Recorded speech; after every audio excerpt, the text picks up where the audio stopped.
Constantine's conversion to Christianity was a hugely significant event in the course of human history and has been studied extensively as a result. However, the genesis of this conversion is debated, and no consensus has been reached so far. One striking aspect of Constantine's conversion is the juxtaposition of his father Constantius I. Constantius was a member of the College of Four Emperors, which was known as the Tetrarchy. Under the Tetrarchic system, Roman polytheism was heavily promoted, and other religions deemed problematic were persecuted. Christianity was one of these religions deemed problematic, and its persecution was ongoing under the auspices of Constantius during his reign. So at first glance, it appears that Constantius's relationship to Christianity is a strange one. How does a persecutor of Christians produce a Christian son who is able to convert the majority of an empire?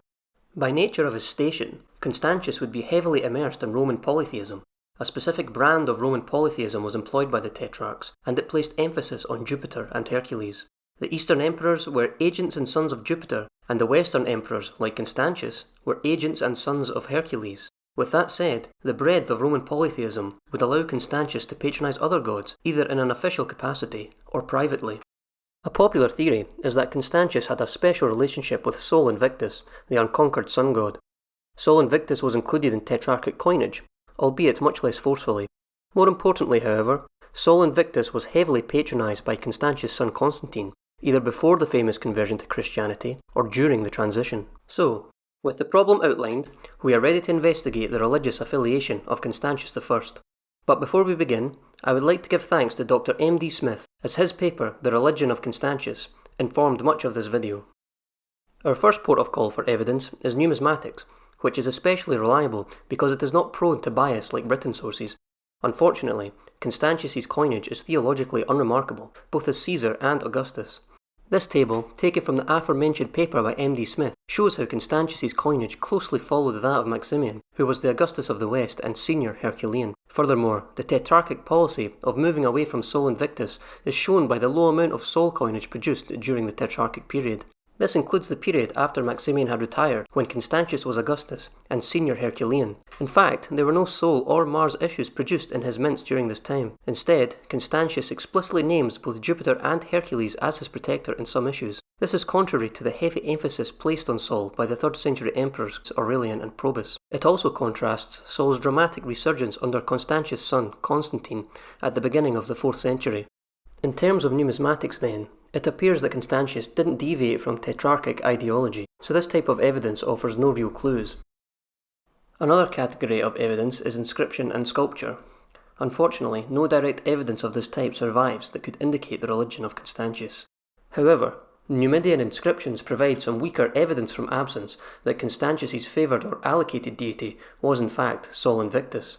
Dr. Timothy Barnes explains this situation in his work Constantine, Dynasty, Religion and Power in the Later Roman Empire on page 57. Quote, "In the year 303, the governor of Numidia dedicated 4 altars to the tutelary deities of the Tetrarchs. The inscriptions of 3 of them survive. To Jupiter Optimus Maximus, the conservator of Diocletian, to Hercules Augustus, the conservator of Maximian, and to the Genius Virtutum Mars Augustus, the conservator of Galerius.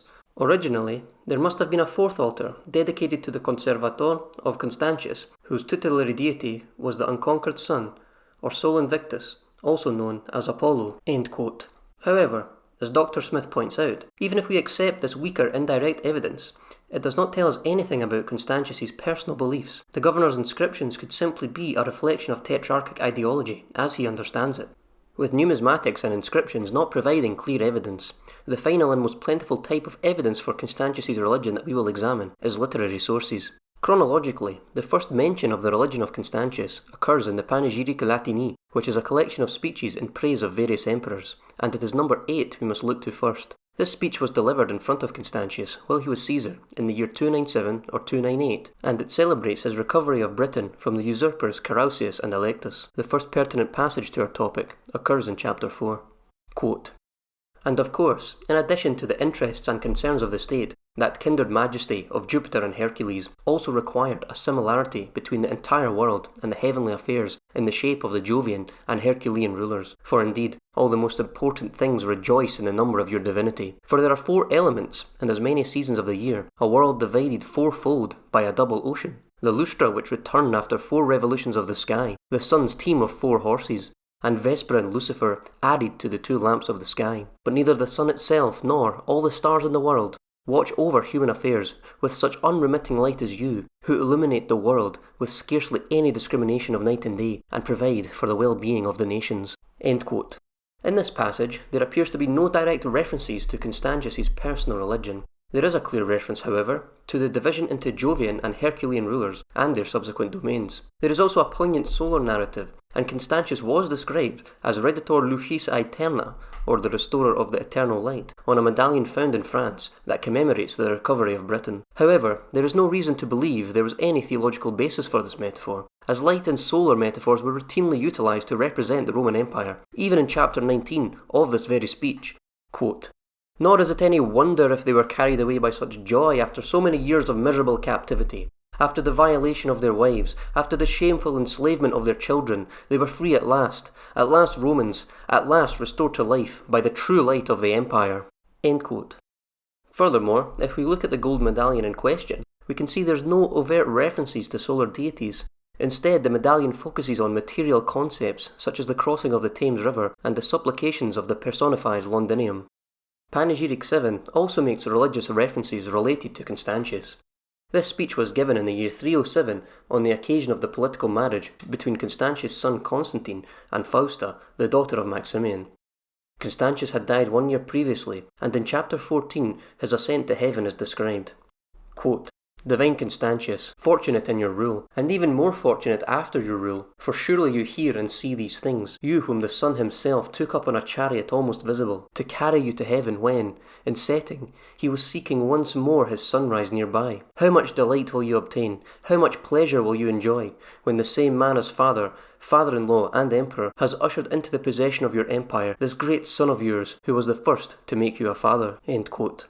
Once again we see a solar metaphor used, this time to visualise Constantius' deification. However, this image again struggles to inform us about Constantius' personal religion, as it is possibly a common image utilised when describing deification. The panegyrist also invokes solar metaphors to describe Maximian. He states the following in chapter 12, quote, "They say that only that God, by whose gifts we live and see, was capable of taking up the reins which had been unwisely entrusted and steering the chariot again when it had been thrown off course by its errant driver. You, Emperor, accomplished a similar feat and even did it with ease."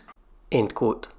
This is a reference to the ancient Greek tale of Phaethon and his father Helios, wherein Phaethon has the irrational desire to drive Helios' chariot and fails, causing disaster on earth. This myth fits nicely with the situation of Maximian, who had recently come out of retirement to rule alongside his son. Although Maximian is ostensibly marrying off his daughter Fausta to Constantine in order to secure an alliance for the regime of him and his son Maxentius, this reference seems to indicate that there are issues between the pair. Only a short time later, Maximian and Maxentius would quarrel and formally split.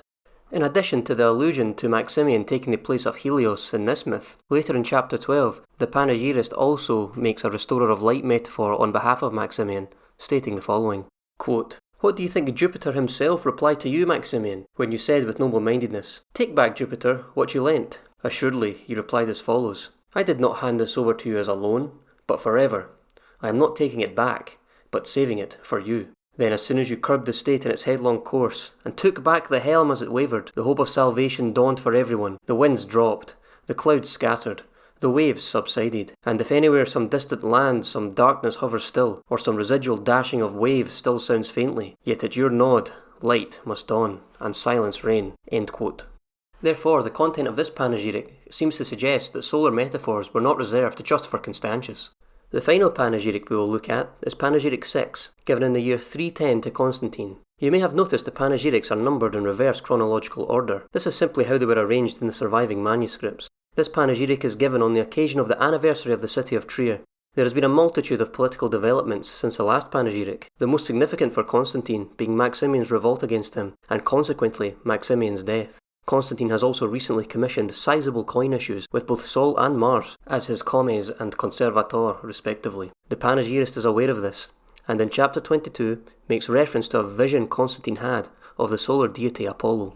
Quote, "For you saw, I believe, O Constantine, your Apollo, accompanied by victory, offering you laurel wreaths, each one of which carries a portent of 30 years, and later, Quote, "Now may all the temples be seen to beckon you to them, and particularly our Apollo, whose boiling waters punish perjuries, which ought to be especially hateful to you."